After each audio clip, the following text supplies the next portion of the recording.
দালাল বেষ্টিত অভিভাষণ জগতে প্রতারণা থামেনি বলে মন্তব্য করেছেন প্রধান উপদেষ্টা ডক্টর মোহাম্মদ ইউনূস। সকালে আন্তর্জাতিক অভিবাসী দিবস উপলক্ষে এক অনুষ্ঠানে তিনি এ কথা বলেন। প্রধান উপদেষ্টা বলেন, অন্তর্বর্তী সরকার প্রবাসীদের জন্য ব্যাপক পরিকল্পনা গ্রহণ করেছে। ওসমান হাদিকে গুলির ঘটনায় মূল অভিযুক্ত ফয়সালের বাবা হুমায়ুন কবির ও মা হাসি বেগমকে আটক করেছে র্যাব। দক্ষিণ কেরানীগঞ্জের হাসনাবাদ হাউজিং থেকে তাদের আটক করা হয়। মঙ্গলবার মধ্যরাতে এক বিজ্ঞপ্তিতে এই তথ্য জানায় র্যাব 10। নিরাপত্তা পরিস্থিতি বিবেচনায় ঢাকার যমুনা ফিউচার পার্কে থাকা ভারতীয় ভিসা সেন্টার আজ দুপুরের পর বন্ধ থাকবে।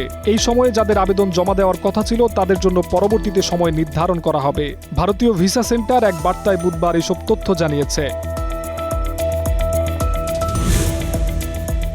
জাতীয় সংসদ নির্বাচনে বিভিন্ন দেশ থেকে ভোট দেওয়ার জন্য পোস্টাল ভোট বিডি অ্যাপে নিবন্ধন করেছেন 4,59,897 জন প্রবাসী। এর মধ্যে পুরুষ 4,30,816 জন ও নারী 28,379 জন ভোটার রয়েছেন। যুক্তরাষ্ট্রে ভ্রমণ নিষেধাজ্ঞার তালিকা বড় করেছেন মার্কিন প্রেসিডেন্ট ডোনাল্ড ট্রাম্প। এই তালিকায় নতুন করে যুক্ত হয়েছে আরও 6 দেশ। ফলে এই দেশগুলোর নাগরিকরা যুক্তরাষ্ট্রে প্রবেশ করতে পারবেন না। যুক্তরাষ্ট্রের নিরাপত্তা রক্ষার উদ্দেশ্যে এই কঠোর নিষেধাজ্ঞা আরোপ করা হয়েছে। ব্যালন ডিওরের পর এবছরের ফিফার বর্ষসেরা পুরস্কার দ্য বেস্ট পুরস্কারও জিতে নিলেন পিএসজির ফরাসি তারকা উসমান দেমবেলে।